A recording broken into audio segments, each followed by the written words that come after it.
Sumontavom maišytuvą, net ne maišytuvą, o šiuo atveju reikėtų sakyti čiaupą, kadangi yra tik tai šalto vandens galimybė, tai bėgti ir tai yra labai geras sprendimas, va tiesiog pasiemi maišytuvą, atsisuki vandenį ir tu po tarp pirtinimosi procedūrų nusiplauni gultus, apsiplauni sienas, tai sakykime, mano rekomendacija yra tokia, prieš einant į pirtį.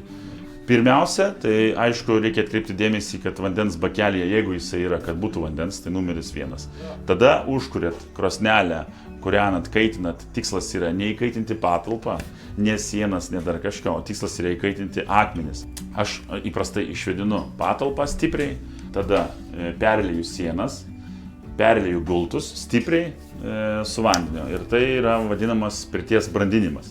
Išėjus į priepirtį luktelnu kokių 10-15 minučių ir tada esu ramus, kad pirtis yra pilnai paruošta ir nebus per sausa, bus jinai drėgna, bus jinai ne per karšta, o visą karštį reguliuoju su garo pagalba.